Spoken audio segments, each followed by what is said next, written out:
साथियों नमस्कार, मैं राम अवतार शर्मा आपका ज्योतिष मित्र। हाँ, आज का जो विषय हम लेके पहुँचे हैं वो चंद्र ग्रहण कैसे कुंडली में बनता है और चंद्र ग्रहण के कैसे उपाय करें ताकि हम उससे निजात पा सकें। जो हमारे जीवन में बाधाएं आ रही होंगी उनसे निजात हम कैसे पाएंगे। चलिए आज पहले गणेश जी की वंदना करते हैं, गणेश जी के चरणों में नमन करते हैं, उसके बाद आगे चलेंगे। श्री गणेशाय नमः, श्री सरस्वत्यै नमः, श्री राधा कृष्णाभ्यां नमः। राधा मेरी मात है, पिता मेरे घनश्याम, उन दोनों के चरणों में कोटि कोटि प्रणाम, मेरा कोटि कोटि प्रणाम। नारायण नमस्कृत नरं चैव नरोत्तमं, देवी सरस्वती व्यासं ततो अहम्। लक्ष्मीनाथ समारभ्यां नाथयामुनि मध्यमा, अस्मदाचार्य पर्यन्तां वन्दे गुरुपरम्पराम्। वासुदेव सुतं देवं कंसचारूढमर्दिनं, देवकी परमानंदं कृष्णं वंदे जगद्गुरु। मैं श्री कृष्ण भगवान को नम प्रणाम करता हूँ, श्री राधा रानी को मैं प्रणाम करता हूँ, मेरा माँ प्रणाम स्वीकार करें, और माँ सरस्वती को मैं प्रणाम करता हूँ, वो मेरे कंठ विराजमान हो। ओम श्रीमन्नारायण चरणौ शरणं प्रपद्ये, श्रीमते नारायणाय नमो नमः। जय जय श्री राधे, जय जय श्री सीताराम, जय जय श्रीमन्नारायण। प्रिय भक्तों, आप सभी को राधे राधे। प्रिय दर्शकों, आप सभी को राधे राधे। प्रिय मेरे साथियों, मेरे भाइयों, मेरी बहनों, मेरे प्यारे बच्चों, आप सभी को जय श्री राधे। तो आज का जो टॉपिक है वो लेकर चलते हैं आगे, आप समझिए और उसी हिसाब से फिर आगे देखते हैं। आज बात करते हैं, सबसे पहले जो हम बात करते हैं वो राशियों की बात करते हैं। देखिए 12 राशियां होती हैं, यहाँ राशियां मेंशन कर रखी हैं। राशियों के जो स्वामी हैं वो भी हमने यहाँ मेंशन कर रखे हैं। बात करते हैं दृष्टियों की, तो दृष्टि भी यहाँ हमने नोट कर रखी है सबके आगे उनके। देन उनके जो मूलांक हैं उनके मूलांक भी यहाँ पे हमने नोट कर रखे हैं। और जो जैसे स्वामी लिखे हैं तो उनके आगे उच्च के और नीच के मैंने वो भी यहाँ पे मार्क कर रखे हैं। ये उच्च के हैं और ये नीच के हैं। तो यहाँ से यह पूरा राशियों का जो कार्यक्रम है वो अब ये यहाँ तक हुआ, क्योंकि ये डेली बेसिस पे हम इसीलिए लिखते हैं ताकि आपको उंगलियों पे एक तरह की ये याद हो जाए। जब बार बार कोई चीज याद करते हैं तुरंत वो याद होने लगती है, आपको तुरंत याद होने लगेगी। या मैं भी कोई नई चीज पढ़ूंगा तो मेरे को भी वो पढ़ने से ही याद होगी। दूसरा बात पढ़ने से होगी, तीसरी बात जो है लिखने से जल्दी होगी, क्योंकि जब हम लिखाई कोई भी करते हैं तो हमारे पांचों सेंस जो हैं वो कार्य करते हैं लिखाई करने से। तो जैसे 5 उंगली हम लिखते हैं और पांचों सेंस काम करने लगते हैं, तो जो हम लिख रहे हैं वो हमारे माइंड में पेस्ट होने लगता है। तो इसलिए जब भी कभी आप कार्य करें तो लिखाई जरूर करें। राइटिंग से ही याद हो सकता है जल्दी, इजी मोड में, क्योंकि फिर वो कैलकुलेशन करेंगे। जैसे आप मैथ होता है ना, तो मैथ को कभी भी आप वैसे याद नहीं कर सकते हैं पढ़ के। मैथ को तो आप राइटिंग में ही रिटर्न जितना करेंगे उतना ही कैलकुलेशन फॉर्मूला इधर से उधर करके ही तभी वो चीज़ आपके दिमाग में बैठ जाती है और तभी वो समझ में चलती है। तो ये भी एक तरह का मैथ है। तो ये समझें कि हम मैथ ही देख रहे हैं और मैथ की ही पढ़ाई सीख रहे हैं। ऐसा नहीं है कि जो इस प्रोग्राम को मेरे को देख रहे हैं उन्हीं के लिए है ये मेरे छोटे बच्चों से लेके बड़े बुजुर्ग लोगों तक के लिए है, क्योंकि मैं जो बात करता हूँ खाली इसी से बात नहीं करता हूँ। मेरे इसके बीच में कुछ और भी जैसे टॉपिक होते हैं। जैसे अभी मैंने कहा कि पांचों सेंस काम करते हैं यदि कोई लिखते हैं, तो ये कि देखिए जो बच्चा पढ़ रहे हैं LKG UKG पहली दूसरी तीसरी चौथी पांचवी तक या ग्रेजुएशन कर रहे हैं जो, उन तक के लिए ये मैसेज है। तो वे जरूर ध्यान देखें और इस पे ध्यान दें कि जितना लिखेंगे उतना ही उनको वे याद होगा। चलिए बात करते हैं, हमने देखी राशि, राशि के बाद चलते हैं हम थोड़ा सा यहाँ चलते हैं। यहाँ पे हमने जो है 12 राशि, देखिए यहाँ पे 12 राशि नोट कर रखी है हमने। 12 राशि 4 इसरो में है, मेष वृषभ मिथुन कर्क सिंह कन्या तुला वृश्चिक धनु मकर कुंभ और मीन। यहाँ पे ये 12 राशि कर रखी। अब इसका सूत्र समझ लीजिए, इसमें जो है नक्षत्र, इसमें ये 27 नक्षत्र है। अब देखिए देखने के लिए क्या है, ये 27 नहीं है देखने के लिए, 7 अगर यदि आप पढ़ेंगे तो आप भी ये कहेंगे कि पंडित जी जो पढ़ा रहे हैं और सिखा रहे हैं कि क्या हमें उल्लू बना रहे हैं गजन है। देखिए कि 3 है, 3 3 9 3 4 12 है, 12 आ रहे हैं इसमें। अब 12 इसमें 12 इसमें, वैसे 36 हो रहे हैं, मगर 27 नक्षत्र हैं ये। वो हम अभी आपको बताएंगे और दिखाएंगे कि कैसे ये कैलकुलेशन, पहले आप कैलकुलेशन समझ लीजिए कैसे होता है। लगन का जो मान होता है, ये पूरा जो है आपका जो है ये ब्रह्मांड है, एक तरह का ब्रह्मांड। ब्रह्मांड में जो है हमारे वेद ऋषियों ने इनके 12 भाग बना दिए हैं। 12 जब कुंडली बनाई तो 12 भाग बना दिए, 12 भाग को डिवाइड कर दिए। तो ब्रह्मांड का जो मान है वहां का 360 डिग्री है। 360 डिग्री डिवाइडेड बाई 12, 12 भाग में बांट दिया। तो एक का मान जो है इसका, ये जो है घर, चाहे ये घर चाहे देन ये घर, तो ये 30 डिग्री का है। तो 12 घर है, तो 12 3 36 360 डिग्री, 360 डिग्री। अब हमने यहां पे लिखा लगन का मान 360 डिग्री, 27 नक्षत्र का मान 360। तो 27 जो नक्षत्र भी हम इसमें फैलाएंगे तो उनका भी मान 360 ही आएगा।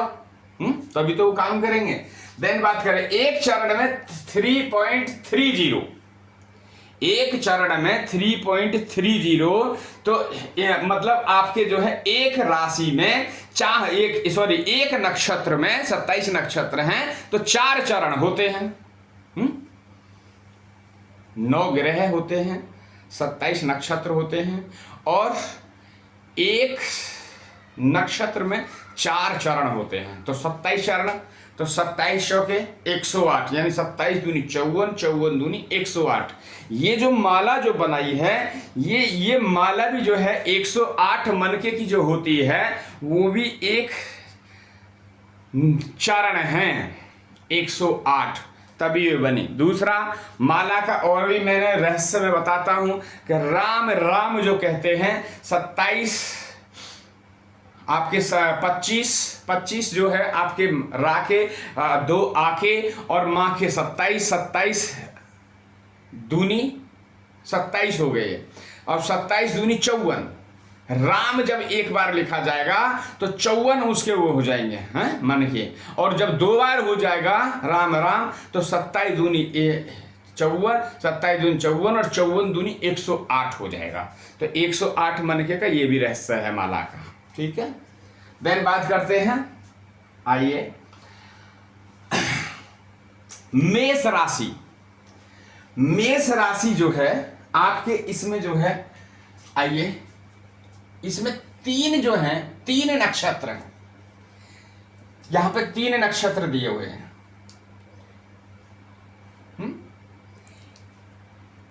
3 नक्षत्र पूरे नहीं है ये, अभी जो बताया आप यहां पे देख लीजिए। और एक नक्षत्र का मान देखिए, यहां पे नक्षत्र हैं,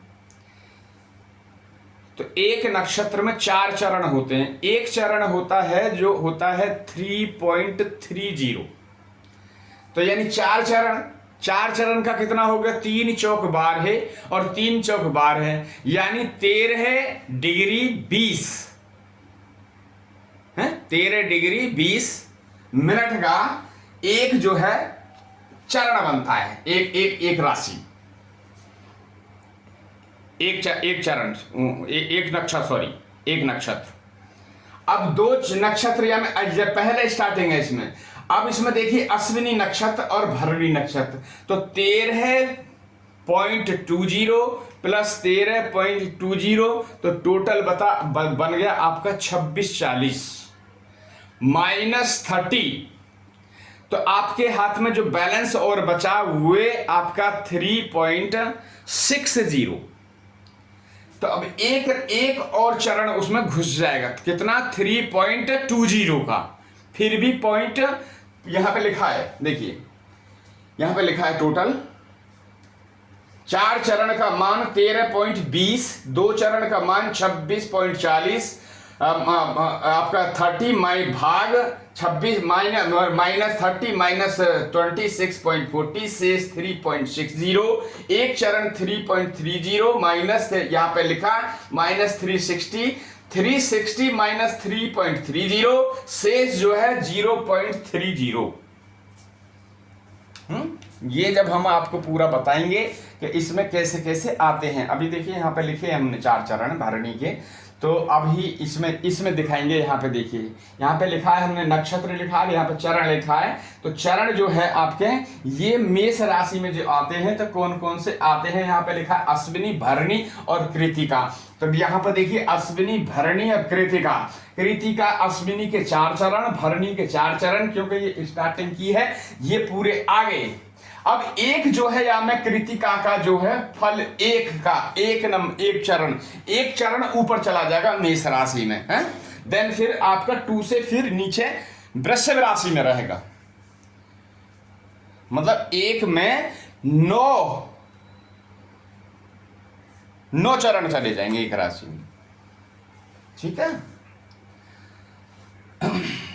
तो यहां पे ये दिया हुआ है। अब इसे समझने के लिए बात कर लीजिए, यहां पे हमने राशि लिखी हुई है, मेष राशि, वृषभ राशि, मिथुन राशि, कर्क राशि। ये 4 राशि इधर लिखी हुई है, 4 इधर लिखे हुए हैं, 4 इधर लिखे हुए हैं, 12 राशि, ठीक है। 12 राशि, 9 ग्रह हैं और इसमें 27 नक्षत्र समाहित हैं इसमें। अब समझ लीजिए कैसे, ये जो हमने रखा राशि का सूत्र जो जानने के लिए 2r - 1 है, 2r, r का हमने 1 रख दिया, r का मान है 1। आप नोट कर लें ये चीज अपने में, r का मान है 1। अब 2 एकम 2, माइनस हमने यहां पे लगाया 1, -1, क्योंकि हम जब 3-4 दिन तक ये चीज आपको रिपीट कराएंगे, जो पढ़ने वाले हैं, जो समझने वाले हैं, और ये आप अपनी कुंडली में भी ये चीजें देख सकते हैं कि किस नक्षत्र में होता है हमारे बच्चे का जन्म हुआ है, तो वो किस टाइप का बनेगा वो पीछे से ही वो है। तो यहाँ पे देख लीजिए अश्विनी, भरणी, कृतिका। अब यहाँ पे देखिए हम 2 एकम 2 -1, तो यहाँ से हमने किया 1 स्टार्ट, 1 2 3। अब यहाँ पे दे दिए हमने ये अश्विनी, भरणी, कृतिका, ये आपके नक्षत्र आगे 3 है, 3 नक्षत्र आगे। अब हमें आगे चलना है, तो अब ये कितना है 2 2 दूनी 4, 4 -1 तो 3 से फिर यहां स्टार्ट करें 3 4 5। अब ये यहां पे 3 दूनी 6 -1, तो फिर 5 से लिखेंगे 5 6 7। अब यहां पे ये लिखे हैं मृगसरा, इसमें भी है, क्योंकि इसका एक अंश उधर गया हो, 1 गया है, 2 गया है, पता नहीं 2 चरण गए हैं, 3 चरण गए हैं, वो फिर कैलकुलेशन करेंगे तो उस पर पता चलेगा। मिथुन राशि जैसे 3 दूनी 6 6 -1 तो 5 5 6 7 यहां से आ गए। अब ये है 4 4 दूनी 8 -1, तो फिर 7 से चलेंगे 7 8 9 है। अब इसमें क्या कर सूत्र लागू किया है, इसमें 2r इंटू करना है खाली। तो इसमें क्या है 5 दूनी 10, तो 10 10 11 12 है, देखिए 10 11 12। अब 6 दूनी 12 है, फिर 12 से चलेंगे 12 13 14। अब 7 है यहाँ पे, 7 दूनी 14, 7वें नंबर की राशि तुला, 7 दूनी 14 14 15 16। अब यहाँ 8 है, 8 दूनी 16 17 18 18। यहाँ पे 9 दूनी 18। बेस का सूत्र सुन लीजिए, सूत्र 2r + 1, इसमें 1 प्लस हो जाएगा। जैसे दुगना होके 9 दूनी 18 + 1 तो 1 हो जाए 19 हो जाएगा, 19 20 21। अब 10 दूनी 20 और 1 21 प्लस, तो 21 22 23। अब 11 दूनी 22 + 1 तो 23 24 25। अब 12 दूनी 24 + 1 तो 25 26 27 हो गए 27 नक्षत्र। ऐसे 27 ये नक्षत्र हैं। अब इनका याद करने का सीधा सिंपल है, एक एक में 3-3 है, एक एक राशि पे 3-3 आ रहे हैं, 3-3 राशि पे करते चले। कृतिका इसमें भी आएगा, दूसरे में भी एक राशि में 2 पड़ेंगे, ठीक है। तो अश्विनी भरणी कृतिका, कृतिका रोहिणी मृगशरा, मृगशरा आद्रा पुनर्वसु, पुनर्वसु पुण्य अश्लेषा, अश्लेष। अब मघा पूर्व फाल्गुनी और उत्तर फाल्गुनी, उत्तर फाल्गुनी देखिए, उत्तर फाल्गुनी यहाँ पे भी आया और उत्तरा फाल्गुनी यहाँ पे भी आया। फिर हस्त और चित्रा, अब देखिए चित्रा यहाँ पे भी है, तो फिर चित्रा यहाँ पे भी आ गया ना, चित्रा स्वाति विशाखा। अभी विशाखा इसमें तुला में भी है विशाखा है। अब फिर चले वृश्चिक में, वृश्चिक में भी आ गया विशाखा, तो विशाखा अनुराधा ज्येष्ठा। अब ज्येष्ठा यहाँ पे खत्म हुआ है ज्येष्ठा। फिर यहाँ पे चलिए मूल पूर्वाषाढ़ उत्तराषाढ़ यहाँ पे आ गया है, और ये उत्तराषाढ़ हो गया यहाँ पे, और श्रावण हो गया, और घनिष्ठ का हो गया, और घनिष्ठ का शताभिषा पूर्व भाद्रपद, और पूर्व भाद्रपद उत्तरा भाद्रपद, और रेवती। ये रेवती जो 27वां नक्षत्र, तो ये हुआ आपके रक्त नक्षत्र। अब थोड़ा सा जान लीजिए इधर के बारे में। यहाँ पे जो है जो भी नक्षत्र जैसे आता है, ये है नक्षत्र अश्विनी नक्षत्र, भरणी नक्षत्र, कृतिका नक्षत्र और रोहिणी नक्षत्र। क्योंकि हम ये चीजें बनाते तो आपको लंबा हो जाता, और लंबा होने के कारण वीडियो को इतनी लंबी देखता भी नहीं है। और कम से कम अगर पूरा 108 चरण की यदि हम बनाने लगे तो करीबन 2 घंटे की वीडियो बनेगी, और कम से कम 4 घंटा हमें इसको मेंशन करने में चीजों को लगेगा।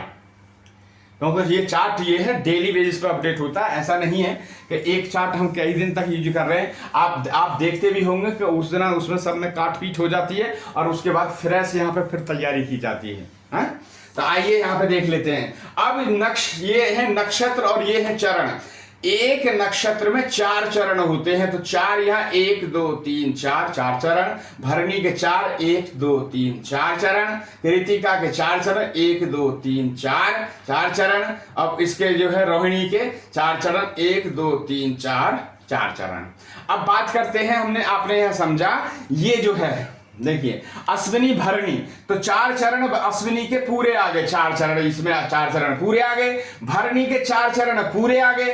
अब कृतिका का 1 चरण, पहला वाला जो है 1 से जो स्टार्ट होता है, तो कृतिका 1 इसमें चला गया है? और फिर 3 से इसमें आ गया, 3 से इसमें आ गया, मतलब 1 वहां चला गया, तो 2 से स्टार्ट जो है यहां पे इसका चरण चालू होगा। तो यहां पे लिखा कि ये वाला भरणी का, ये यहाँ पे कृतिका का ये उसमें चला गया ऊपर वाले में, कि कौन सी राशि में, राशि है वो मेष राशि में चला जाएगा। क्योंकि 9 चरण एक राशि में जाएंगे।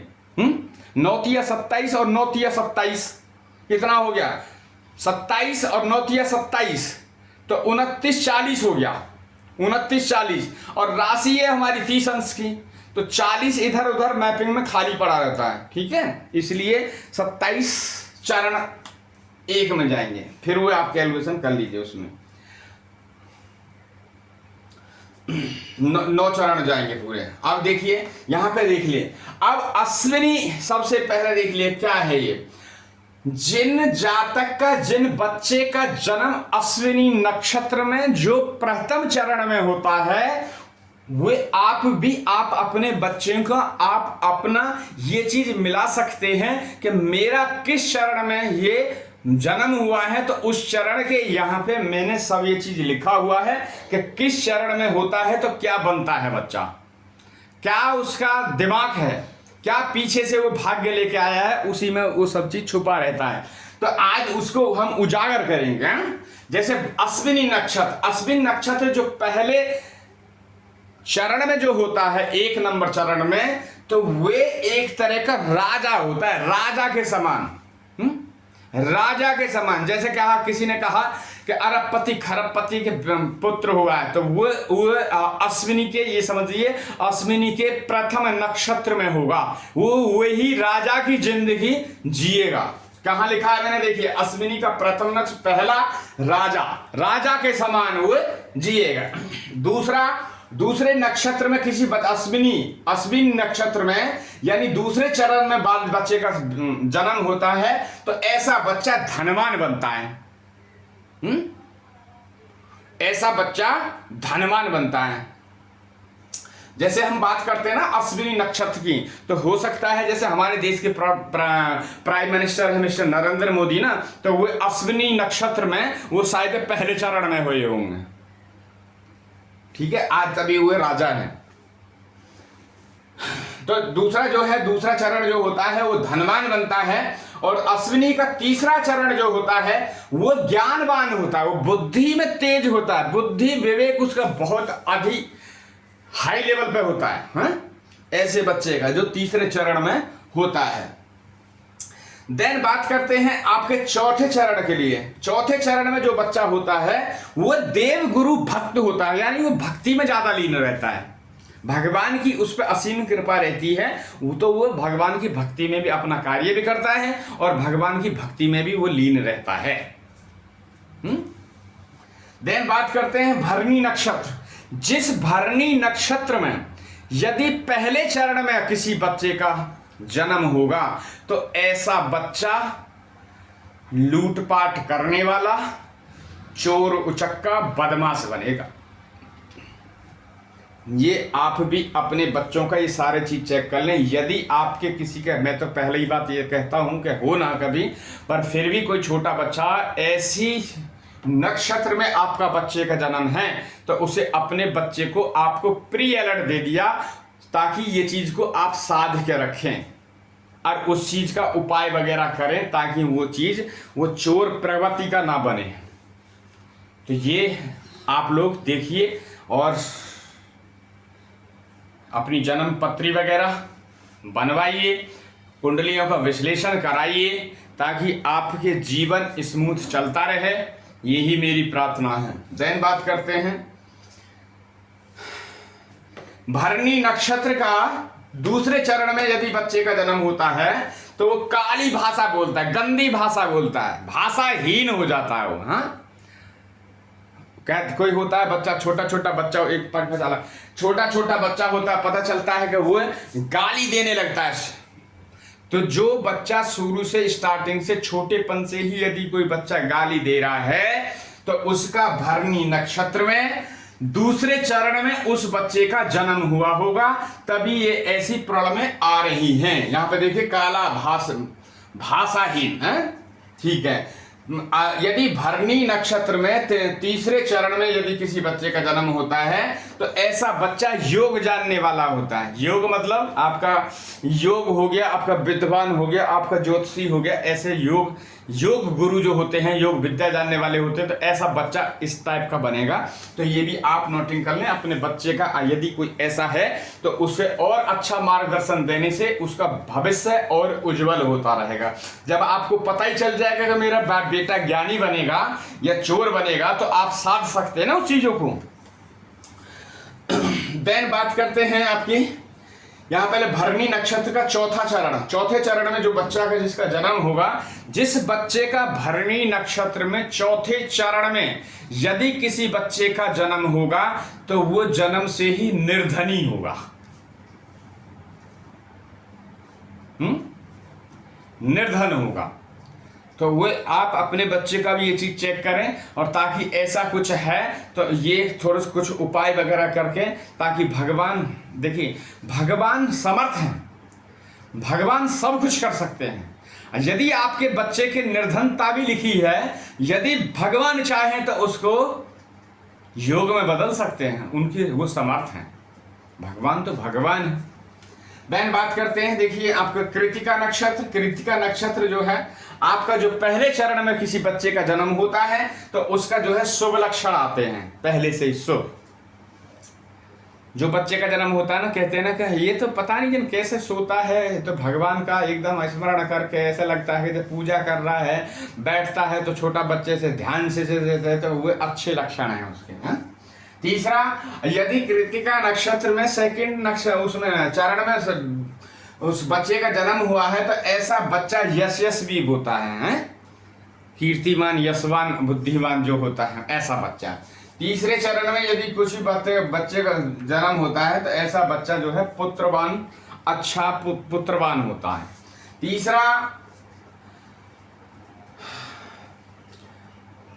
तीसरा चरण, कृतिका का जो चौथा चरण है, चौथे चरण में जो है योद्धा बनता है। ऐसा बंदा जिसके आप देख लीजिए चौथे यदि भरणी नक्षत्र में चौथे चरण में आपके बच्चे का जन्म है तो ऐसा बच्चा योद्धा बनेगा। यदि आपको पहले से ही पता चल जाए कि वो योद्धा तो बनेगा, योद्धा तो बनेगा, मगर पहले से ही ये चीज अगर यदि आपको पता चल जाए, उसकी नक्षत्र कुंडली वगैरह विश्लेषण करा के ताकि आप हो तो पहले से ही पीरियड हो गया, तो और बच्चे के खाने पीने पे सब चीज़ पे जब ये एज फैक्टर आएगा तो उस पर ध्यान देंगे तो और अच्छा चलेगा वो। चलिए देन बात करते हैं रोहिणी नक्षत्र। रोहिणी नक्षत्र के जो है पहले चरण में किसी बच्चे का जन्म होता है तो वो शुभ लक्षण माने जाते हैं। यदि सेकंड चरण में बच्चे का जन्म होता है तो वो बच्चा ज्ञानी बनेगा। कहते हैं ना, छोटा सा बच्चा कोई बातें कर रहा होता है माता से, पिता से या दादा से या दादी से, अब वो छोटी छोटी बात देख आप, और आपने और एग्जांपल देखें आज की डेट में देखिए 4-4, 5-5 साल के जो बच्चे होते हैं वो कथावाचक बन जाते हैं। हाँ, तो वो क्या है, वो ऐसे ही बच्चे हैं जो कथावाचक बन जाते हैं। 2 नंबर रोहिणी नक्षत्र दूसरे चरण में जिनका वो होता है वो ज्ञानी होते हैं, पीछे से ही ज्ञानी बन के आते हैं। भगवान उनको स्वयं ज्ञानी बना के भेजे हैं। यदि आप भी देखिए, यदि कोई बच्चा ऐसा है तो आप उसी हिसाब से उसको ट्रीट करें। हैं, यदि आप ये से ध्यान रखिए, कम से कम ये तो चेक कर ही सकते हैं ना कि हमारे बच्चे का किस नक्षत्र में और किस चरण में हमारे बच्चे का जन्म हुआ है, ताकि हमें ये पता चल जाए और ईजी मोड में उसका जीवन आगे का हम भविष्य उसका सुधार सकें। देन बात करते हैं आपको रोहिणी नक्षत्र में तीसरे चरण में जो है ऐसा बच्चा जो जन्म लेता है तो वो सुख संपदाओं से भरपूर आनंद लेता अपने जीवन में, कोई कमी नहीं रहती है उस पर। चौथे चरण में की बात करते हैं, यदि रोहिणी नक्षत्र में चौथे चरण में किसी बच्चे का जन्म होता है तो वह बच्चा अपने घर का आगे एक मुखिया बनता है। कहते हैं ना, हम 5 भाई थे, 7 भाई थे, साथों में लेन देन का जो कारोबार का किसका था, एक भाई का था, तो वो कहते हैं घर का मुखिया। ऐसा बच्चे जब जन्म लेगा तो वो अपने घर का मुखिया होगा। तो अब ये हमने यहाँ पे ये समझा, ये जो है हम धीरे धीरे करके, क्यों 108 है, ना ही तो जल्दी से आप सुन पाएंगे इतने और ना ही मैं जल्दी से पूरा, मैं तो पढ़ाने को मैं पढ़ा दूंगा और चैप्टर बंद कर दूंगा, इन्हीं को मेंशन कर दूंगा, मगर ये चीज़ समझ में नहीं आएगा। और धीरे धीरे जब आएगी, डे बाई डे चलता रहेगा। जैसे ये आज लगाया तो हम ये नया ये यहाँ पे रख देंगे, फिर आगे के और 4 फिर लगा देंगे, तो ये भी प्लस और वो भी प्लस। तो जो प्रोग्राम कल से नहीं देखा, आज का नहीं देखा, वो कल से देख रहे हैं तो उनके भी ये चीज़ नोटिंग में आ जाएगी, वो भी ये चीज़ चेक कर सकते हैं और डे बाई डे ये चीज़ें हम अपडेट करेंगे। तो ये चीज़ आप लोगों के समझ में आया होगा। देन बात करते हैं सूर्य, इसकी कलाएं, ग्रहों की कितनी कला होती हैं। तो देखिए सूर्य देव की जो कला होती है 30 कला होती है, चंद्र देव की जो होती है आपकी 16 कला होती है, और आपके मंगल देव की जो कला होती है 6 कला, बुध देव की आपके 8 कला, बृहस्पति देव की 10 कला, शुक्र देव की 12 कलाएं होती हैं, और शनि देव की जो है 1 कला होती है। तो ये रहा कलाओं का विस्तार। देन बात करते हैं, आज अभी इसमें हमने जो है ये लिखा नहीं है कि कौन सा जो है आपका डिग्रियों के बारे में भी, पर मैं वर्बली आपको ये चीज़ बता देता हूँ कि मित्रता और शत्रुता के बारे में भी बार बार ये चीज़ हम रिपीट करते रहेंगे, ताकि आप लोगों के मुख पर, आप लोगों के माइंड में वो चीज़ बसती रहेगी, ताकि आगे आने में कोई प्रॉब्लम नहीं रहेगी। तो देखिए 2 ग्रुप हैं, एक देव ग्रुप और एक दानव ग्रुप। देव ग्रुप में कौन आते हैं, मंगल देव आते हैं, मंगल देव, चंद्रदेव, सूर्य देव, देन बृहस्पति देव, ये जो है आपके जो है देवगण में आते हैं। देन राक्षस गण में जो आते हैं शुक्रदेव, दैत्य गुरु शुक्राचार्य, जो दैत्यों के गुरु हैं शुक्राचार्य शुक्रदेव, वो शुक्रदेव, शनिदेव, राहु एंड केतु देव, ये आते हैं आपकी दानवों की लिस्ट में। और जो बुध देव है वो सब में बैठते हैं, जिनकी देवताओं से भी मित्रता रहती है और दानवों से भी मित्रता रहती है। देवताओं में जो है शत्रुता जो रहती है, चंद्र और मंगल देव से शत्रुता रहती है, किसकी? बुध देव की। बाद बाकी बुध देव की सबसे मित्रता रहती है। दूसरी बात, ग्रुप ए ग्रुप बी दोनों आपस में ग्रुप जो है वे दोनों ही दुश्मन हैं, एक दूसरे के दुश्मन हैं। देव और दानव ये दोनों एक दूसरे को देख नहीं सकते हैं। यदि वो एक दूसरे के घर में बैठते हैं तो सिवाय दूसरे के घर में बैठेगा जो दुश्मन है तो वो गंदा ही करेगा।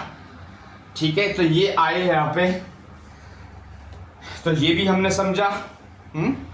अब बात कर लेते हैं कुंडलियों के मारक और अति मारकों के, जैसे होता है। अब हम चलेंगे इस कुंडली पे। ये है हमने जो बनाई, ये चंद्र देव प्लस राहु देव की युति से चंद्र ग्रहण कैसे बनता है। तो अब ये देखिए ले, अब पहले हम इसका जो है मारक जो है कौन होगा, चंद्रदेव जो है मारक कहाँ बैठे हैं, चंद्रदेव को देखना होगा। चंद्रदेव की जो राशि है वो कर्क लगन राशि है। कर्क लगन जो है यहाँ पे विराजमान है चंद्रदेव। तो चंद्रदेव जो है वो 6, 8, 12 के हिसाब से वो वैसे ही मारक हैं। तो ये मारक हो गए चंद्रदेव। इसमें कहा है चंद्रदेव मारक, चंद्रदेव मारक हैं इसके, चंद्रदेव हो गए इस कुंडली के मारक। अब आते हैं वेद। यदि यदि यहाँ पे चंद्रदेव और प्लस राहुदेव की युति होती है तो क्या होगा यहाँ पे, यहाँ पे जो है आपकी चंद्रदेव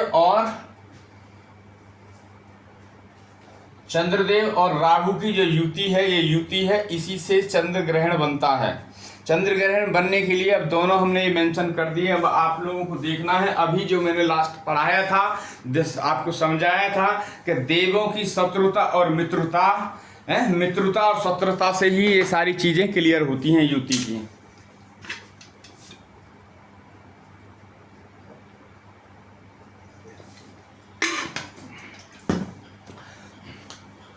तो देखिए यहाँ पे जो है आपकी कुंभ लगन की राशि कॉल करेगा, 11 नंबर राशि है कुंभ लगन।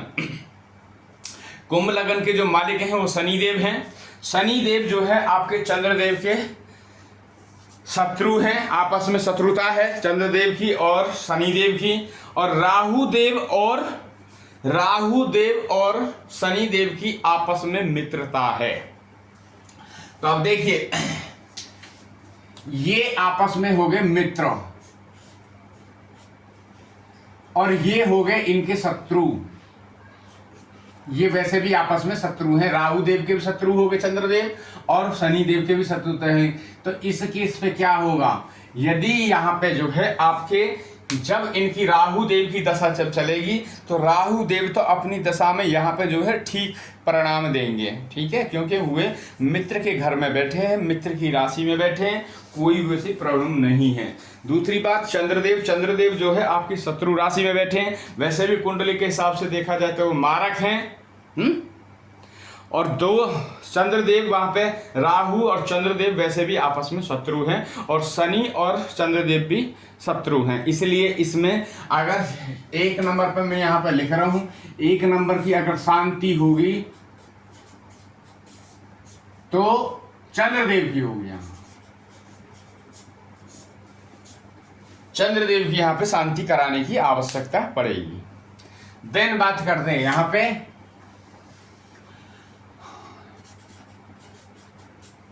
चंद्रदेव राहुदेव। अब देख लीजिए यहाँ पे क्या है,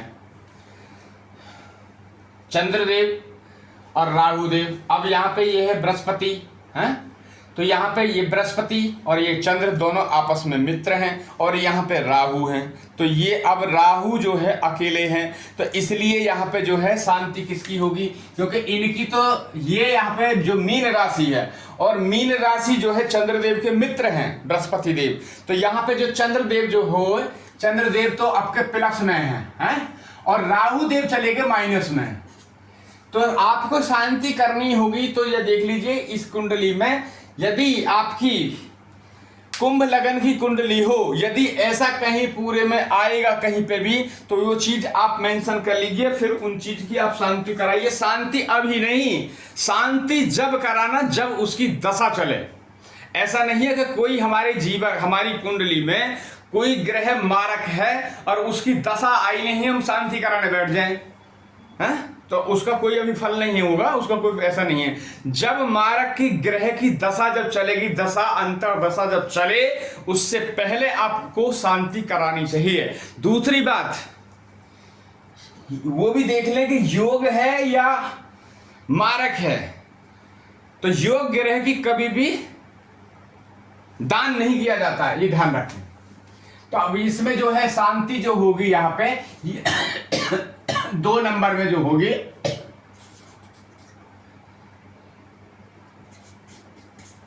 दो नंबर में जो शांति होगी आपकी राहु देव की होगी।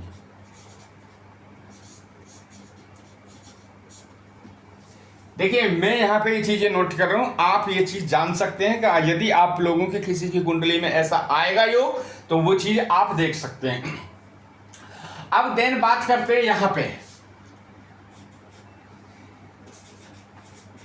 यदि चंद्रदेव यहां पे बैठे हैं और राहु भी बैठे हैं, तो यहां पे यहां की युति कैसी रहेगी अब देख लीजिए आप। क्यों?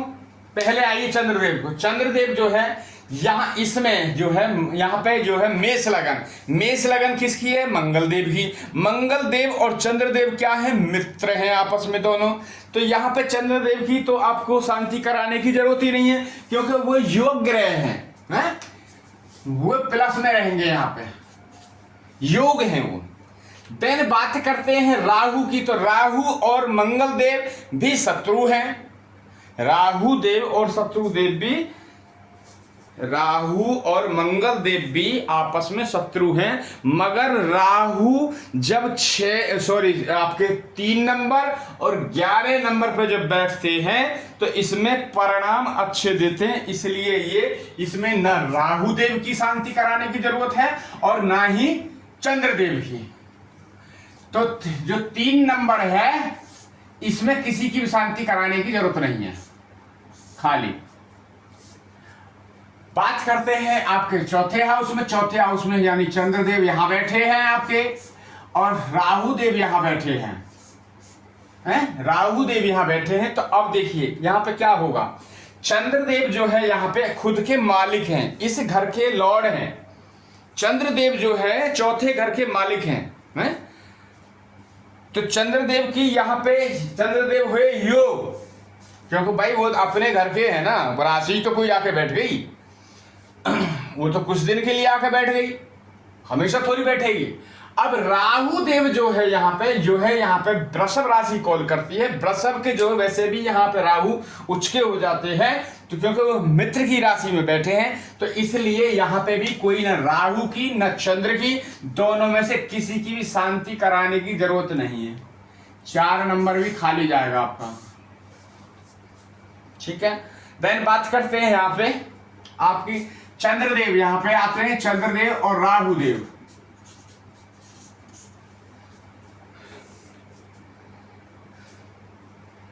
अब यहां पे जो है आपकी, यहां पे जो है मिथुन लगन है मिथुन।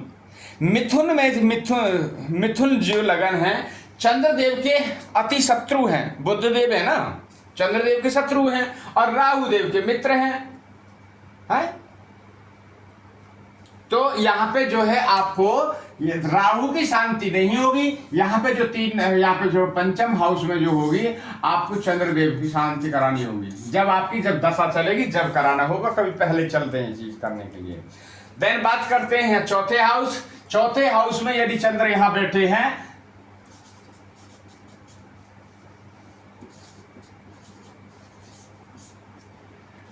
घर गलत है, ये इतना परिणाम नहीं मिलेगा यहां से।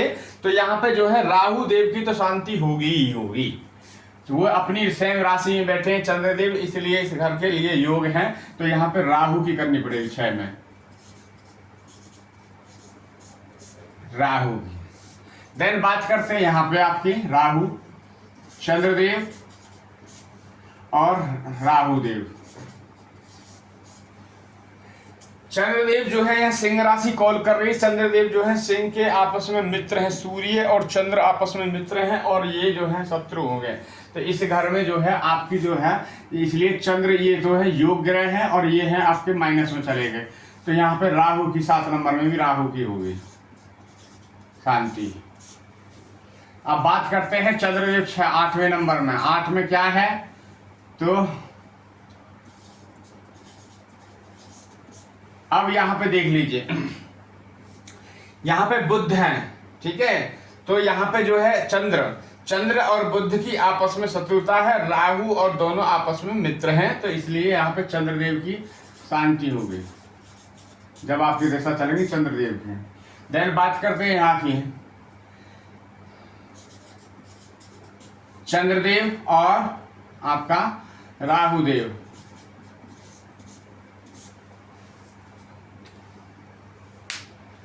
अब देखिए यहाँ पे चंद्रदेव यहाँ पे ये बैठे हैं, चंद्रदेव प्लस राहु और आपका शुक्रदेव आपस में मित्र हैं और चंद्र और ये आपस में शत्रु हैं। तो यहाँ पे जो है फिर चंद्रदेव की ही शांति होगी 9 नंबर में चंद्रदेव। अब बात करते हैं यहाँ पे चंद्रदेव और राहुदेव। तो मंगल चंद्र जो है आपस में यहाँ मित्र हैं। तो यहाँ पे जो होगी 10 नंबर में राहु की, 10 नंबर में फिर राहु की होगी, राहु की शांति यहाँ पे लिख दिया है। देन 11 नंबर में जो है यहाँ पे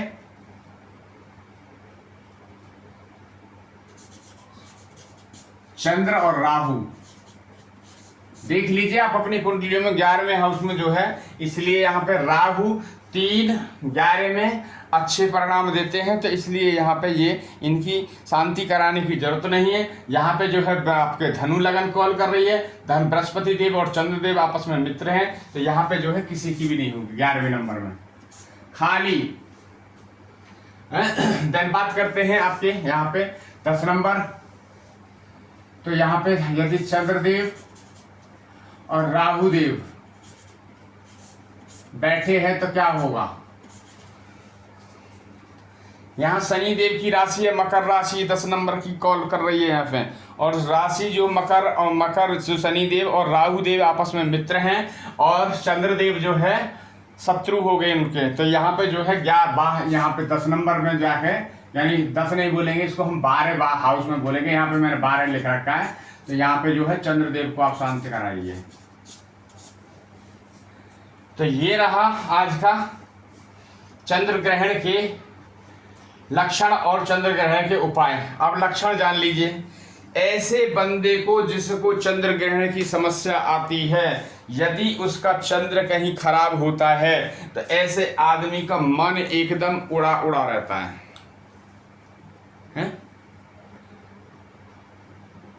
ऐसे आदमी को जो चंद्र ग्रहण लगता है तो ऐसे चंद्र ग्रहण में माता को भी समस्याएं होती हैं। अपना मन जो है पीछे का सोचने लगता है, इधर उधर की सोचने लगता है, रात में नींद नहीं आती है, क्योंकि मन है, चंद्र का क्या है, मन है।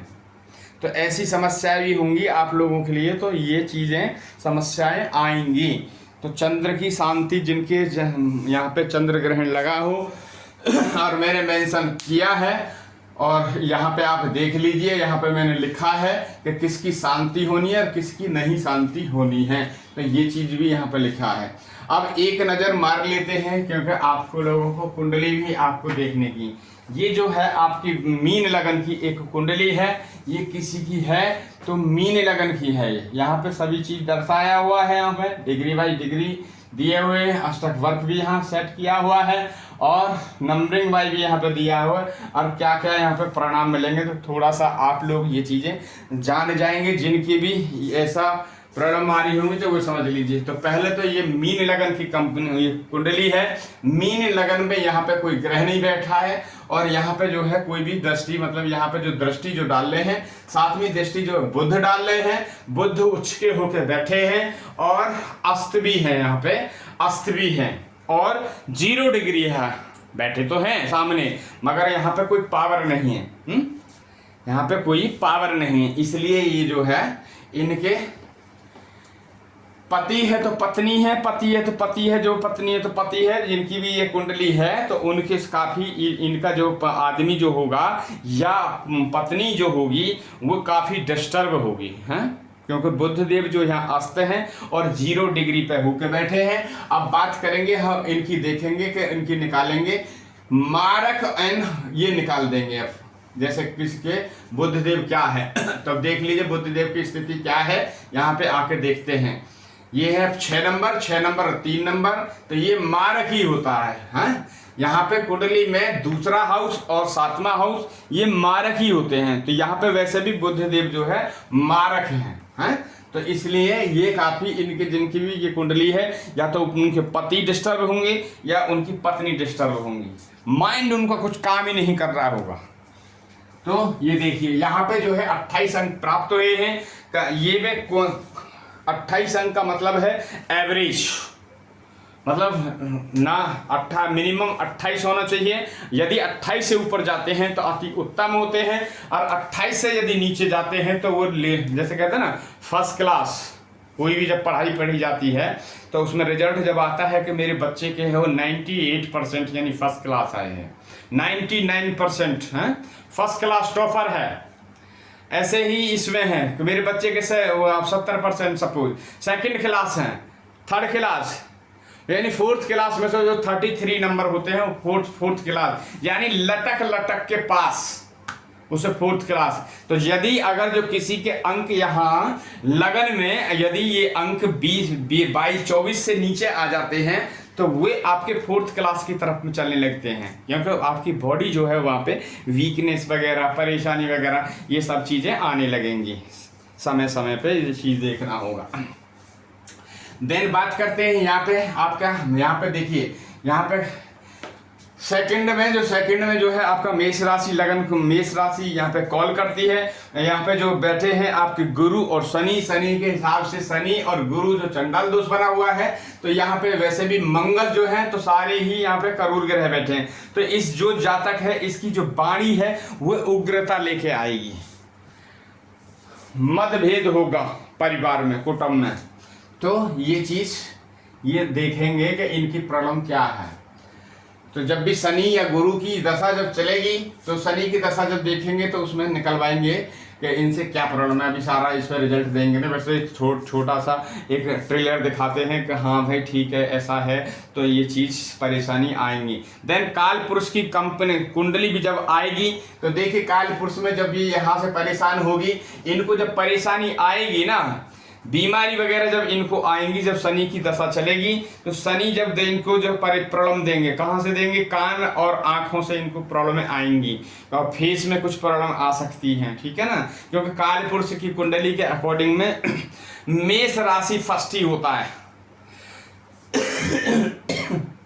1 नंबर से ही उसको काउंट करते हैं। तो मेष काल पुरुष की कुंडली जो होती है सर से ऊपर में जो होती है, मैं ये बार बार चीज़ें ऐसा समझा रहा हूँ कि मेरा पर्पस ये नहीं है कि 5 मिनट की वीडियो बना के और वहाँ आपसे विदा लेके मैं चला गया और मैंने YouTube पे चैनल पे जाके अपडेट कर दिया और मेरे को जी हाँ जी मेरे सब्सक्राइबर हो गए, ये हो गए। नहीं, मेरा ऐसा कोई उद्देश्य नहीं है। मेरा उद्देश्य ये है कि यदि मेरे समझाने से यदि आपके जीवन में कुछ अच्छा हो सकता है तो इसलिए मैं प्रयास करता हूँ, ठीक है। तो मेरा कहने का मतलब ये है कि आप इस वीडियो को अपने रिश्तेदारों के लिए, अपने परिवार में, अपने मित्रों के लिए इस वीडियो को जितना ज़्यादा से ज़्यादा फॉरवर्ड करेंगे ताकि लोगों को इसका फ़ायदा, बेनिफिट मिलेगा। लोगों को जब बेनिफिट लोगों को मिलेगा तो हमारा देश जो है ऑटोमेटिकली समर्थ और समृद्धि की तरफ चला जाएगा।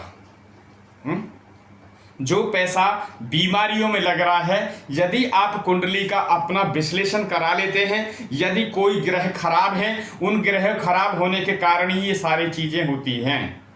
अभी एक आप जमे रहिए, इस कुंडली को देखिए। मैं पूरा काल पुरुष की कुंडली भी इस पर मैं पूरा विश्लेषण करूंगा और कहाँ कहाँ कोई प्रॉब्लम होती है। तो देखिए, आप कुंडली का विश्लेषण जरूर कराएं, अपना कराएं, अपने बच्चे का कराएं, अपने परिवार का कराएं, क्योंकि जब कोई परेशानी आती है तो डॉक्टर के पास चले जाते हैं और वहाँ पता चला डॉक्टर कहता है कि 5 लाख रुपए लगेंगे जी, ऑपरेशन करना पड़ेगा। यदि आप पहले ही ये चीज जान चुके होते कि कुंडली विश्लेषण से ये चीज हो सकता है, ये एक चेकअप है। यदि आपने कोई गाड़ी ली है, गाड़ी को आपने शोरूम पर ले गए, गाड़ी का पूरा चेकअप हुआ था और वहां कह दिया आपको कि इसकी टाइमिंग बेल्ट चेंज होगी, टाइमिंग बेल्ट का टाइम पूरा हो गया है। यदि आपने टाइमिंग बेल्ट नहीं कराई और आप कहीं लंबे रास्ते पर जा रहे हैं तो पता चला आपको टाइमिंग बेल्ट खराब होने का चांस हो जाएगा और वहां आप प्रॉब्लम में फंस जाएंगे। यदि आप शोरूम पर पहले ही चेकअप करा लिया होता और वो चेक करा के वो चेंज करा लिए होते तो आप आराम से बिंदास आप 2000 किलोमीटर या 3000 किलोमीटर आप ड्राइव करके जा रहे होते। ऐसे ही ये जो हमारी जो बॉडी है, ये बॉडी जो है हमारी एक गाड़ी है, हमें इसका चेकअप कराना चाहिए। कहाँ कराना चाहिए? हमें इसका चेकअप जो जाते हैं, हम चले जाते हैं हॉस्पिटल में चले जाते हैं, ठीक है, अच्छी बात है, आप हॉस्पिटल में तो जाएं ही जाएं, मगर आप किसी कुंडली विशेषज्ञ से जाके भी इसका परामर्श लें और कुंडली का जो आपकी जन्म तारीख वगैरह है उसको पूरा विश्लेषण कराएं और जहां आपके ग्रह फॉल्ट हैं या कोई कुंडली में फॉल्ट आ रहा है उनको सही करने की कोशिश करें, ताकि जो आने वाली प्रॉब्लम थी, सपोज कोई ग्रह ऐसी आपके दशा आने वाली है, ताकि उससे क्या होगा कि एक्सीडेंट ही एक्सीडेंट होने लगेंगे। किसी आदमी के होता है ना, एक्सीडेंट ही एक्सीडेंट हो रहे, पता नहीं क्या हो रहा है, एक्सीडेंट ही एक्सीडेंट हो रहे हैं। अब के तो बाल बाल बचे हैं, हाथ टूट गया, पैर टूट गया, ये सब चीज़ें घटनाएं घटती रहेंगी। इसलिए आपसे अनुरोध है कि आप ये, ऐसा नहीं है कि मैं अपने लिए कह रहा हूँ, आप कहीं कराइए, बट कराइए। मेरा कहने का तात्पर्य ये है, कराइए।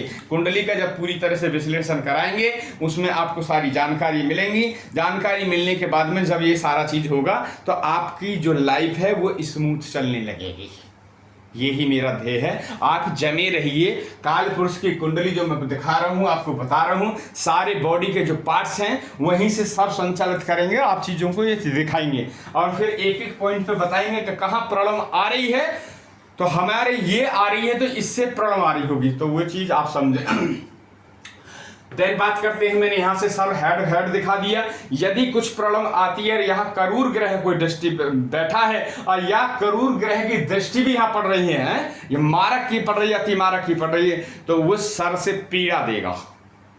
किसी के पता नहीं, कहते हैं कि कोई हमारी माँ, कोई माता है, कोई बहनें हैं, पता सुबह से लेकर शाम तक अपना कोई धोती बांधी, अपना गमछा बांध के पड़ी है कि सिर दर्द हो रहा, सुबह से होता, पता नहीं क्या है।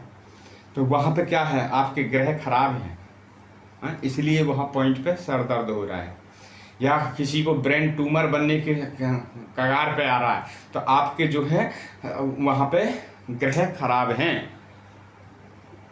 तो इसलिए मैं बार बार हर वीडियो में ये कहता हूँ कि कुंडली का आप विश्लेषण कराएं।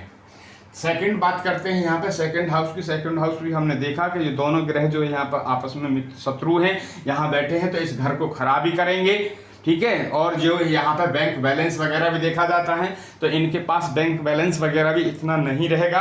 एक नॉर्मल जिंदगी जीने के लिए इनके पास आवागमन रहेगा, वही चलेगा। देन काल पुरुष की कुंडली के अकॉर्डिंग अगर जो बात करते हैं तो यहाँ से हम देखते हैं कान, आँख, नाक, ये ENT पूरा, मतलब ENT पूरा नहीं आता, आँख, कान, यहाँ से हम देखते हैं सेकंड हाउस से। तो यदि कभी पीड़ित होगा सेकंड हाउस, तो पता चलेगा कि किसी के आंख में प्रॉब्लम है या किसी के कान बहने लगा या कान में प्रॉब्लम है, तो इसीलिए कि आपकी बॉडी का कोई जो है नक्षत्र जो है, नक्षत्र खराब है, या आपके कुंडली के कोई ग्रह जो है खराब हैं, इसलिए वहाँ ये तुम्हें प्रॉब्लम हो रही है। आँख से प्रॉब्लम हो रही है, आँख में दर्द आ रहा है, आँख में पानी आ रहा है, तो इसलिए ये प्रॉब्लम हो रही है, क्योंकि आपके सेकंड हाउस जो है खराब है, वीक है। देन बात करते हैं थर्ड हाउस। थर्ड हाउस में जो है आपकी जो है यहाँ पे वृषभ लगन कॉल करती है। और वृषभ लगन जो है वैसे मंगल देव की ये जमीन है यहाँ पे, और यहाँ पे जो 30 अंक प्राप्त हुए हैं, यहाँ पे ये काफ़ी परिश्रम करेंगे, मेहनती है। ये छोटे भाई बहन का भी है, मित्रों का भी घर है, यहाँ से मित्र भी देखते हैं और बहन भाई भी देखते हैं, और जो यहाँ से साहस और पराक्रम भी देखा जाता है। और काल पुरुष की कुंडली के अकॉर्डिंग में यहाँ से जो देखते हैं वो देखते हैं गला। यदि किसी को गले में कोई इन्फेक्शन या गले में कोई प्रॉब्लम होती है, बहुत बार देखा होगा कुछ भाई बहन हमारे जो हॉस्पिटलों में जाके देखिए, बाढ़ में चले जाइए तो वहाँ पे जो गले के जो कैंसर का ट्यूमर वगैरह जो होता है, तो सब के वहाँ पे देखोगे जहाँ बाढ़ में के कैंसर के हॉस्पिटल में वहाँ ENT गले का ही पड़े हैं, तो सब देखो ऑपरेशन, ऐसा लगता है कि जब पूरे यहाँ पे कैंसर के ये मरीज पड़े हैं क्या, तो वहाँ ऐसी स्थिति होती है। तो यहाँ से जो है आप, यदि आपका ये घर ठीक है, देख लीजिए, ध्यान रखिए, ये घर ठीक है, इसमें ग्रह ठीक बैठे हैं, सही काम कर रहे हैं, कोई प्रॉब्लम नहीं है, करूर नहीं देख रहा है, किसी की दृष्टि खराब नहीं है, तो सही चलेगा। और यदि अगर कोई मारक है, अति मारक है, और उसकी जब दशा जब चलेगी अंतरदशा, तो उसमें आपको पीड़ा होगी। ठीक है, तो अब यहाँ से देख लीजिए, ये हो गया।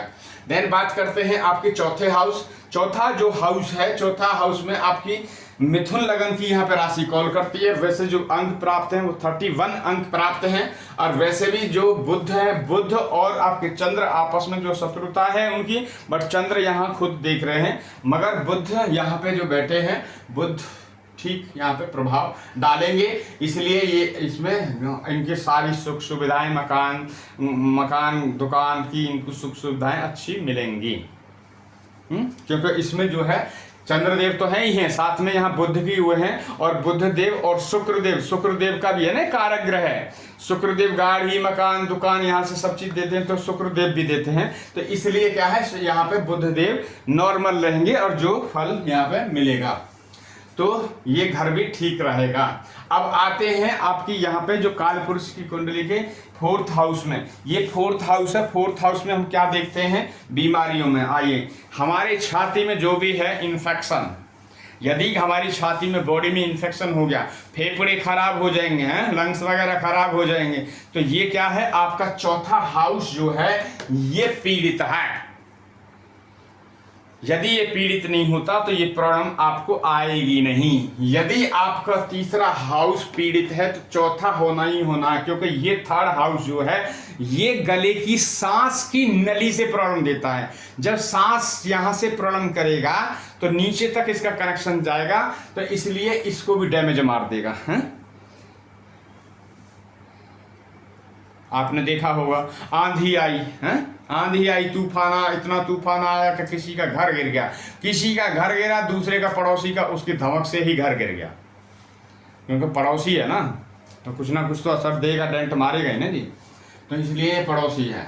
तीसरा आपके यहाँ पे कर्क लगन यहाँ पे कॉल करती है। यहाँ पे शुक्रदेव की और राहु की युति बनी हुई है, ये अच्छी युति है, बट चंद्रदेव यहाँ बैठे हैं, अंक भी इनको प्राप्त हुए हैं। यहाँ पे जो संतान का सुख भी इनको मिलेगा, संतान का सुख भी अच्छा मिलेगा, है संतान का सुख अच्छा मिलेगा यहाँ में इनको। और पंचम हाउस देखते हैं शिक्षा भी जो इनकी हुई होगी इतनी खास महत्वपूर्ण अच्छी नहीं हुई होगी, मगर हाँ ठीक है। देखिए इनकी जो शिक्षा है 1ली क्लास से और 5वीं क्लास तक की थी जो, वो बहुत ही नॉर्मल, एक नॉर्मल वे में थी। कहा ना मैंने, लटक के पास होना, और फिर जब यहाँ पे थोड़ा सा आगे बढ़े, थोड़ा सा एजुकेशन वगैरह अच्छी मिलने लगी, तो फिर थोड़ा पढ़ाई में ठीक होने लगे, तो फिर यहाँ थोड़ा सा ठीक हुए हैं। और फिर बात करते हैं, और वैसे यहाँ पे देखो संतान का भाव है, संतान का भाव यहाँ से देखा जाता है। और अब देन बात करते हैं 6ठे हाउस की। 6ठे हाउस जो है, देखिए ये बहुत डेंट आया हुआ है, 6ठे हाउस में बहुत डेंट आया, इनको काफ़ी मृत्यु तुल्य कष्ट आएंगे। जब इनकी ग्रह जो है, मैं मारक अति मारक जब निकालूंगा इस चीज़ के, तो इनको काफ़ी मृत्यु तुल्य कष्ट आएंगे, इनके दुश्मन बढ़ेंगे, इनके ऊपर कोर्ट वगैरह केस वगैरह भी हो सकते हैं। ठीक है, तो इन चीज़ों से इनको सावधान रहना होगा। मतलब काफ़ी हायर लेवल पे है, तीसरी बात करते हैं आपके सप्तम हाउस। सप्तम हाउस में जो है आपके कन्या लगन कॉल करती है। वैसे भी वहाँ बुध देव विराजमान है, स्वयं राशि होकर बैठे हैं अपनी ही राशि में, और वहाँ पे 25 अंक प्राप्त हैं। तो जिनकी भी ये कुंडली है, उनके जो पति हैं वो बोलने में बड़े एक्सपर्ट होंगे, और या पत्नी हैं जिनकी कुंडली है तो उनके पति बड़े एक्सपर्ट होंगे, या पति हैं तो जिनकी कुंडली है तो उनकी पति बड़ी बोलने में स्मार्ट होंगी, मंत्र मुक्त करने वाली होंगी। जब सामने बोलेंगे तो किसी को एक तरह के मंत्र मुक्त कर देने वाली भाषाएं बात करेंगी। देन बात करते हैं आपकी अष्टम हाउस। अष्टम हाउस में जो है यहाँ पे चंद्रदेव बैठे हैं। चंद्रदेव जो है आपकी शत्रु की राशि में है, क्योंकि शुक्रदेव यहाँ पे बैठे हैं, और डिग्री बाई यहाँ पे जो है बैठे हैं। जो अंक प्राप्त हैं ये ठीक हैं, तो इसमें इनको कष्ट वगैरह नहीं आएंगे। अब काल पुरुष की कुंडली हमने यहाँ छोड़ दी थी, सॉरी, हम काल पुरुष की कुंडली भी आपको दोबारा बताते हैं यहाँ से। तो ये आ गया आपको छाती, फेफड़े ये वगैरह। तो यदि इसको सही रखेंगे तो आपको ये प्रॉब्लम नहीं आएंगी। तीसरी बात, यहाँ पे यदि आपका ये पेट है, पंचम हाउस से हम पूरे पेट के सिस्टम को दिखाते हैं। यदि आपका ये पंचम हाउस गड़बड़ है तो आपके पेट में कुछ प्रॉब्लम होने लगेगी, अचानक कुछ ऐसा बनेगा कैसे ऑपरेशन वगैरह करा सकते हैं यदि डेंट है तो। तीसरी बात, यहाँ पे जो है यहाँ पे ऑपरेशन वगैरह यहाँ पे काफी प्रॉब्लम आएंगी। इसको हम क्या देखते हैं, गुप्त अंग से ऊपर, गुप्त अंग से ऊपर का ये पार्ट्स है और नाभि से नीचे का पार्ट्स है। तो कभी भी जैसे प्रॉब्लम होगी आपको, बैक पेन, स्पाइन की प्रॉब्लम होगी, या आजकल जो ज़्यादा प्रॉब्लम चलती है तो यहाँ से आ सकती हैं। कुछ पेट की प्रॉब्लम भी यहाँ से दे सकते हैं यदि ग्रह जब खराब होंगे। देन यहाँ से बात करते हैं इस भाव से, सप्तम हाउस से काल पुरुष की कुंडली के अकॉर्डिंग हम क्या देखते हैं, इसमें प्राइवेट पार्ट्स देखते हैं। देखिए, मुख आपका सेकंड हाउस है और ये आ गया आपका मूत्र द्वार। यदि कोई ऐसा ये हाउस जो खराब होगा तो इसमें जब भी प्रॉब्लम आएगी तो आपके पेशाब से लेके कुछ परेशानी आने लगेंगी। जैसे पेशाब में कोई परेशानी बनी तो शुगर बनी तो ब्लड शुगर बनी, ऐसी मतलब सारी काफ़ी चीज़ें आपको आने लगेंगी। तो इस घर को आपको ग्रहों को ठीक रखने की अति आवश्यक है। मेरा आप लोगों से अनुरोध है कि आप ये, जब हमारे ग्रह ठीक रहेंगे तभी ये हमारा शरीर, ये जो बॉडी है तभी ठीक से चल पाएगी। क्योंकि ये ग्रह जो 5 तत्व से हमारी बॉडी बनी हुई है, 5 तत्व में से कोई भी अगर अनबैलेंस होते हैं तो उसी में बॉडी हमारी खराब होने लगती है। देन बात करते हैं आपके नवम हाउस। नवम हाउस में जो है मंगल देव यहाँ विराजमान है। मंगल देव वैसे भी इस कुंडली के जो योग ग्रह हैं, देखा जाए तो योग ग्रह, चंद्रदेव भी योग ग्रह में आते हैं और बृहस्पति देव भी आते हैं। तो मंगल देव यहाँ स्वराशि होकर बैठे हैं। तो जब भी मंगल देव की यहाँ दशा चलेगी तो अच्छे ही परिणाम मिलेंगे, क्योंकि मंगल देव जो है यहाँ भाग्य स्थान पे भी बैठे हैं। दूसरा जो है आपके बैंक पे भी बैठे हैं, बैंक बैलेंस कुटुंब वाणी, तो यहाँ पे भी है। तो इनकी यदि मंगल देव यहाँ से, देखिए मंगल देव यदि यहाँ खराब होते तो इनके जो यहाँ बैठे हैं इस पे भी डेंट मारते, और जहाँ पे भी दृष्टि डालते फिर वहाँ पे भी डेंट मारेंगे हैं। मंगल देव की 3 दृष्टि होती हैं, चौथी, 7वीं और 9वीं।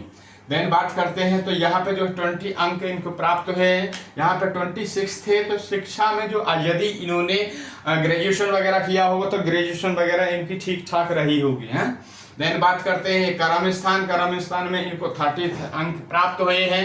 यहाँ पे जो धनु राशि लगन कॉल करती है, तो वैसे भी यहाँ पे बृहस्पति देव अपने वैसे भी योग्य रहे हैं। तो जब भी यहाँ पे देखेंगे तो बृहस्पति अपनी राशि में ही देख रहे हैं, तो इस भाव को भी अच्छा रखेंगे। देन बात करते हैं, अब देखिए हमने बताया था यहाँ से हमने देखा मूत्र द्वार और सप्तम हाउस से, और अष्टम हाउस से जो होगा मल द्वार। यदि किसी को जैसे हो जाती है ना अचानक बीमारी हो जाती है, बवासीर हो जाती है, भगंदर हो जाता है, ये सारी जो है मलद्वार हैं। मलद्वार जब आपका सिस्टम ये 8वां हाउस जब खराब होगा तो ऐसी आपको बीमारियां देगा। तो ये हुआ आपका अष्टम भाव। अष्टम भाव में यदि पीड़ित है तो आपको ऐसी बीमारी आने का चांसेस है। भगंदर हो गया, बवासीर हो गया, ये चीजें आप देखिए जरा। नवम हाउस जो देखते हैं तो क्या देखते हैं हम, नवम हाउस देखते हैं घुटने से ऊपर और प्राइवेट पार्ट से नीचे। घुटने से ऊपर और प्राइवेट पार्ट से नीचे, यानी जांग बोलते हैं उनको। जांगों को देखा जाता है। यदि ये भाव खराब है तो आपके जांगों में प्रॉब्लम आने लगेंगे। यानी कहते हैं, बहुत से कहते हैं कि मेरी सुन्नाट हो रही है पैरों में। जांग से ऊपर, घुटने से ऊपर मेरी जांगों में सुन्नाट सी हो रही है, ऐसा लग रहा है कि कुछ है ही नहीं। तो ये आपका जो है नवम हाउस जो है खराब है, तो वो ठीक कराने की जरूरत है ग्रहों की। मैं बार बार यही विनती कर रहा हूँ कि आप अपनी कुंडलियों का विश्लेषण कराएं, ताकि आप सही ग्रहों को जान पाएं, और जब ग्रह आप जान पाएंगे तो आपकी जो जीवन है वो इजी मोड में चलने लगेगा।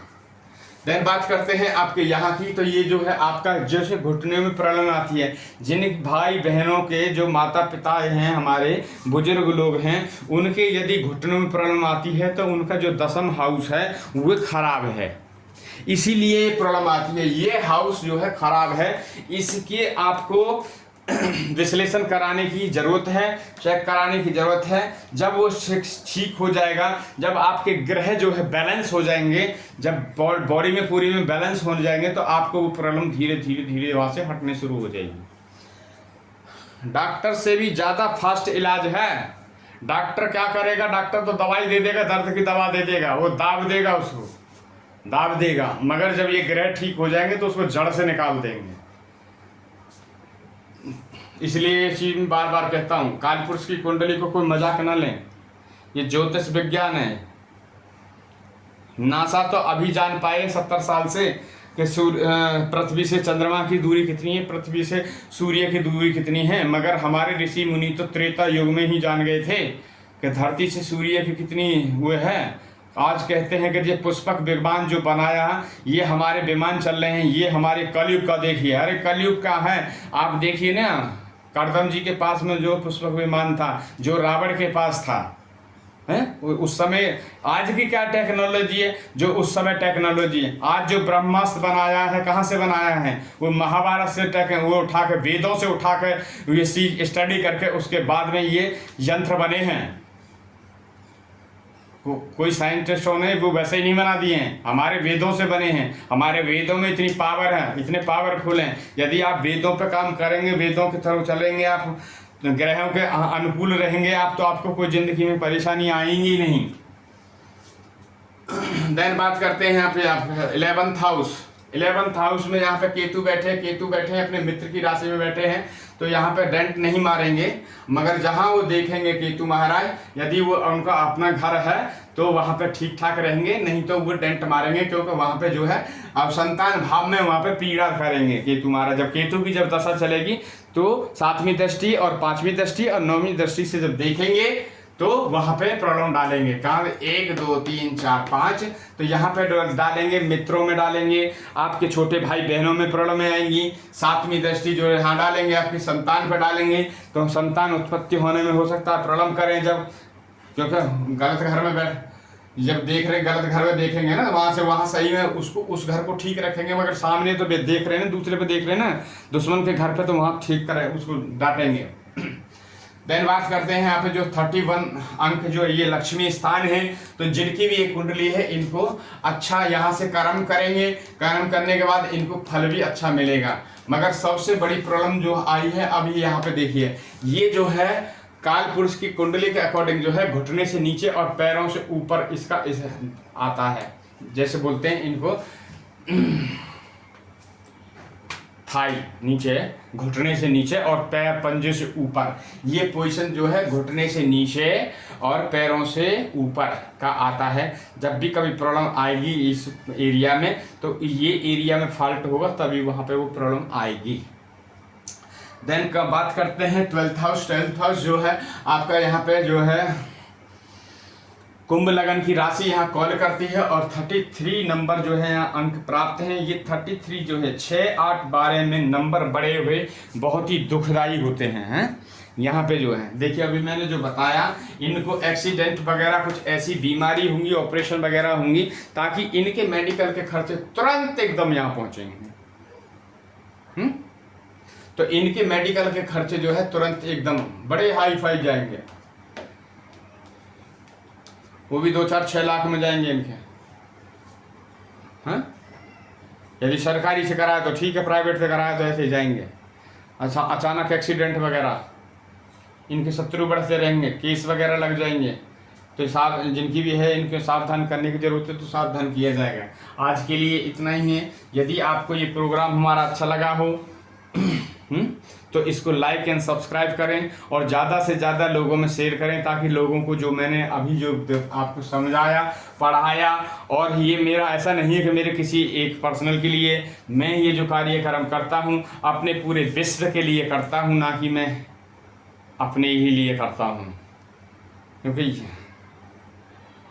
ताकि हम जो पृथ्वी पे जो रह रहे हैं, हम सभी इंसान हैं, ताकि एक दूसरे की मदद सबसे होती रहे।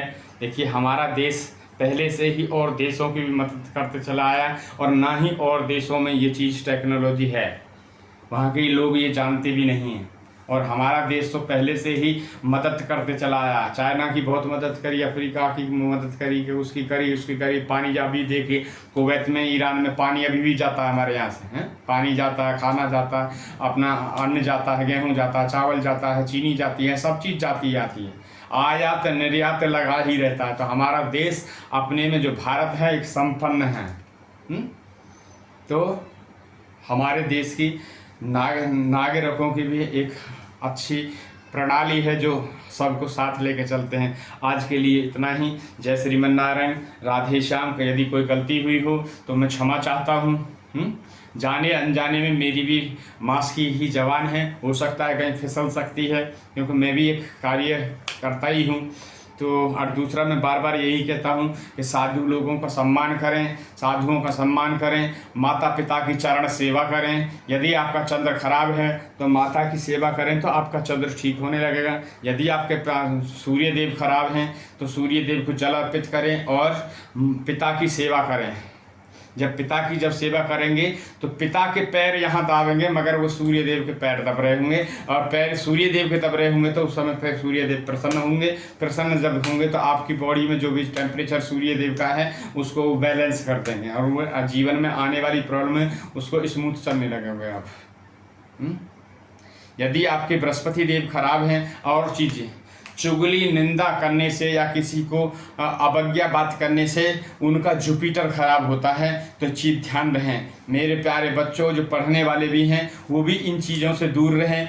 गुरु की कभी भी निंदा ना करें। जो आपके शिक्षक हैं, जो गुरु हैं, और जो उनसे पढ़ रहे हैं आप, उनकी कभी भी आप निंदा ना करना। यदि आप ऐसा कार्य करते हैं तो आपका जो जुपिटर है, जो बृहस्पति देव, जो ज्ञान के देवता हैं, जो आपको ज्ञान प्रदान करते हैं, वो वहाँ से अपना हाथ आपके सर से खींच लेते हैं और फिर आपको ज्ञान की कमी आने लगती है। तो इसलिए मेरा आप बच्चों से, जो पढ़ने वाले हैं, उनसे भी एक खास करके मैसेज है कि गुरु की कभी भी निंदा ना करें, गुरु की कभी अवहेलना ना करें, गुरु को कभी कड़वे वचन ना बोलें। यदि गुरु से कोई ऐसा बोलने में मिस्टेक हो भी गई है तो आप गुरु को ये ना कहें, हैं ठीक है गुरु आप देख लेंगे, तो वो तो गुरु है ना, समर्थ है ना। यदि उनसे कोई गलत वर्ड बोला होगा तो वो खुद संभालेंगे उस चीज़ को। तो मेरी यही प्रार्थना है। तो आप और जो लाइक एंड सब्सक्राइब करते हो, आपका बहुत बहुत धन्यवाद, बहुत बहुत साधुवाद। ऐसा ही आप करते रहेंगे तो मेरा मनोबल बढ़ता रहेगा। मैं आप लोगों को चीज़ ये प्रेजेंट करता रहूँगा। ये नई नई जो भी टेक्नोलॉजी में ला रहा हूँ, ये चीज़ें मेहनत करके दिखलाता रहूँगा और आप लोगों को प्रॉपर समझाता रहूँगा। मेरा यही निवेदन है कि आप जिन्होंने अपनी कुंडली विश्लेषण वगैरह नहीं कराई हैं वो कहीं भी कराएँ, बट कराएँ। उससे क्या होगा, आपका जीवन स्मूथ चलने लगेगा। चलिए आज के लिए इतना ही। राधे राधे।